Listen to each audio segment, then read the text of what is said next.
Margot is smoking a cigarette outside with Tyler on a pier, waiting for a boat to come. Tyler wants her to stop smoking, for she'll ruin her palette. She puts out her cigarette, and a boat approaches the pier. Each of the 12 guests have paid $1,250 for a culinary experience at Hawthorne. Hawthorne, all aboard! A restaurant on an island. The guests that walk towards the boat are either rich or famous, including a food critic and movie star. Margot locks eyes with an older man, Richard, and quickly turns away. On the boat, they're served with a raw oyster with lemon caviar before the boat departs. I'd like to welcome you with a raw local oyster and a mignonette emulsion with lemon caviar. Margot says she prefers just the oyster, but Tyler disagrees. The boat departs and they head off for Hawthorne Island. When they step off of the boat, Elsa greets the guests and checks them in. When Margot and Tyler approach, Mr. Ledford and Miss Westervelt? She welcomes them as Mr. Ledford and Miss Westervelt. Miss Westervelt could not be Tyler's date for the evening, and Margot has taken her place. Elsa is upset by this. Elsa takes the guests on a tour of the island, showing them a corner of beds where the employees live. They walk past the chef's home, where he lives on his own. The guests enter the restaurant, and the kitchen staff is cooking. Tyler excitedly approaches the chefs. Do you make that with a Paco jet? Exactly right, sir. And comments on the techniques they are using. The head chef, Julian Silowick, is talking to Elsa. She's telling him something, and they both lock eyes with Margot. There are 4 tables of pairs and one of 3 men, and one older woman sits alone in the corner. Amuse-bouche is served. Julian claps loudly once. He requests that the guests don't eat, but taste. Is he serious? Taste. He explains the first course, and most guests comment that it is not amazing. Elsa walks around listening to the conversations. Margot hardly eats. Tyler eats her portion for her. Julian claps again.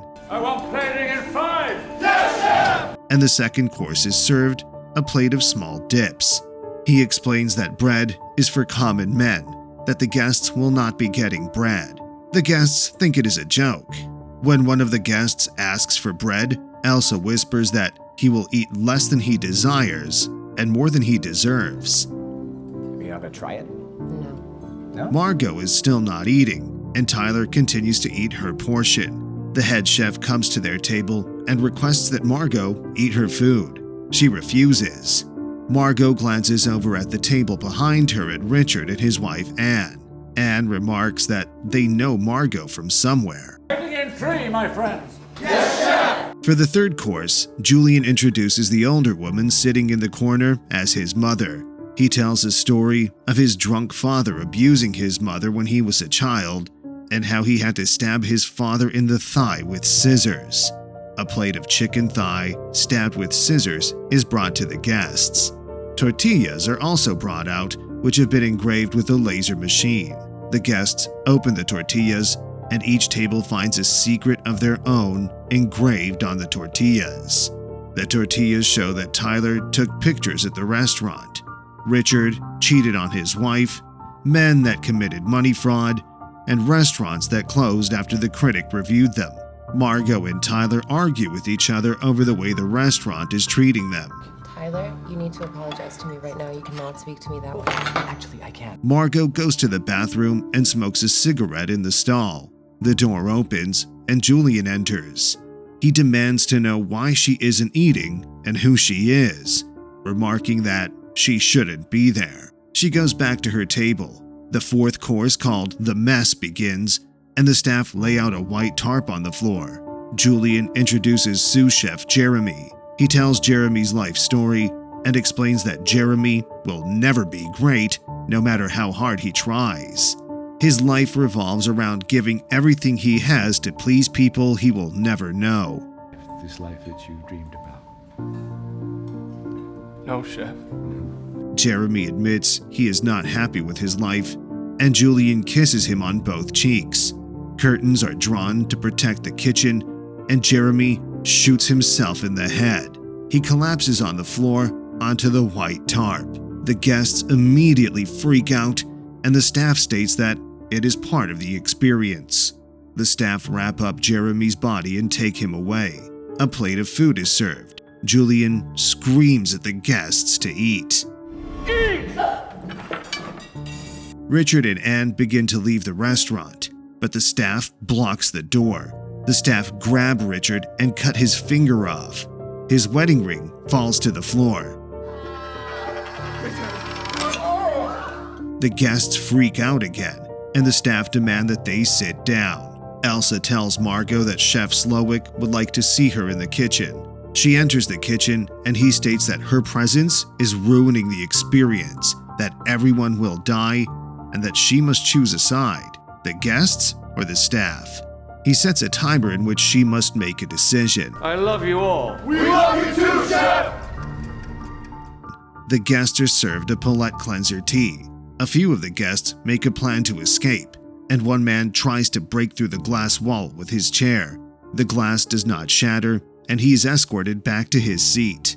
Julian explains that the guests are ingredients in a concept, and that none of them should be surprised. He calls all of them out on how they are bad people. Richard and Anne have dined with him 11 times, but can't remember anything they've eaten. All who dine with her are high class, rich, and could never be satisfied. He mentions Doug Varick, who owns this restaurant, but states that he now owns Doug. He turns the guests' attention to outside, where Doug Varick is hanging above the ocean outside in angel wings. Doug is slowly lowered into the water, screaming, until there is nothing but silence. Under he goes, and quiet. The timer goes off, and Elsa demands to know Margot's decision. She's escorted into Julian's office and agrees that she isn't meant to be there. Julian decides that she is a part of the staff, as she provides her services to others through sex work.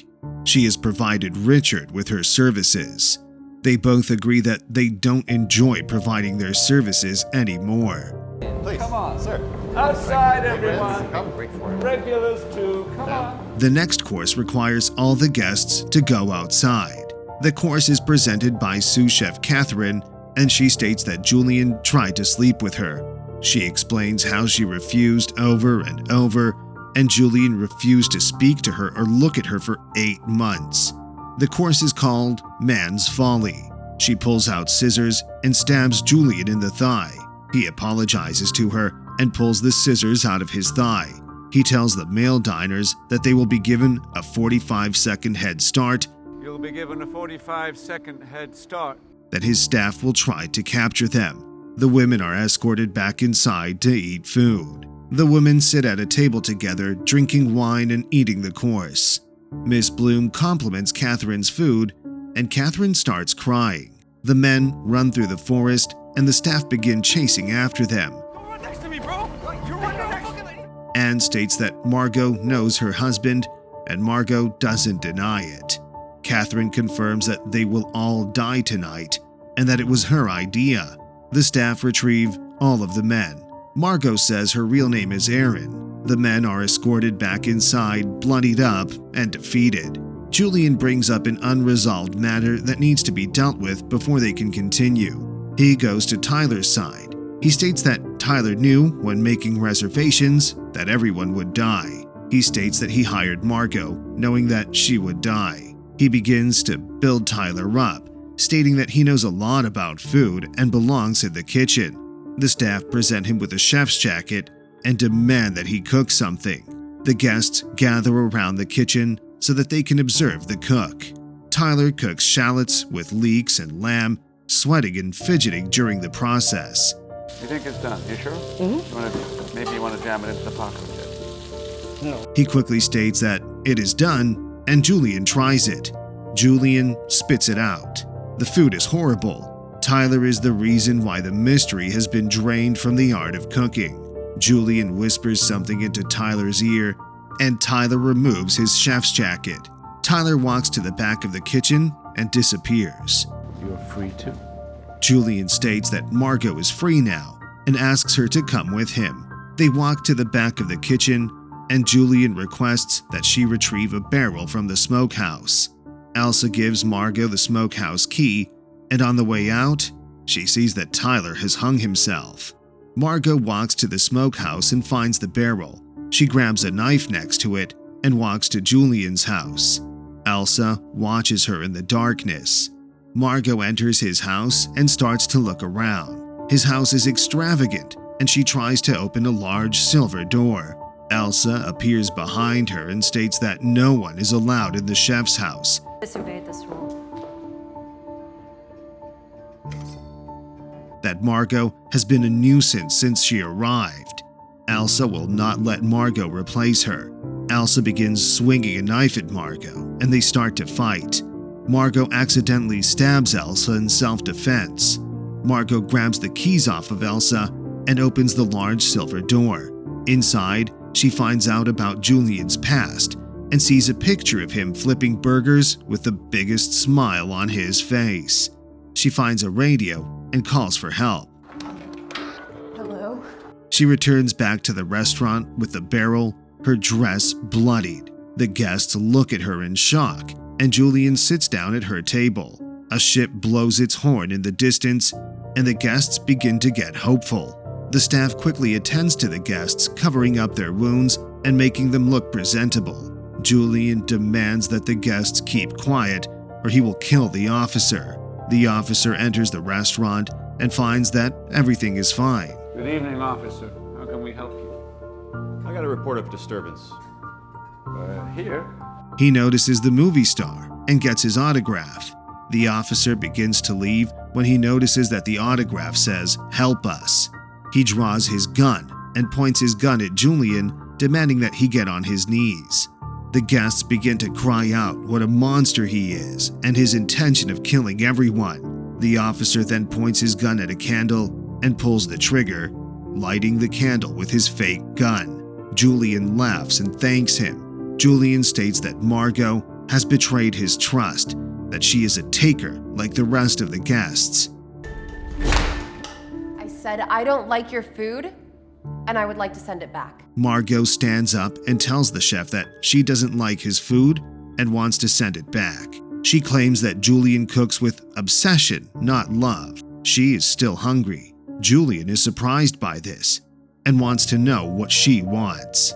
She requests an old-fashioned cheeseburger, and his face lights up. He cooks a cheeseburger and brings it to her. She loves it, pays for it, requests the rest to go. She leaves the restaurant. The rest of the guests represent the ruin of Julian's life, and they get to be a part of his masterpiece. The staff turn the restaurant into a work of art. I love you all. We love you, Chef! Then light the place on fire. The final course is the s'more. Margot boards the boat and eats the rest of her burger, looking back on the island. It goes up in flames.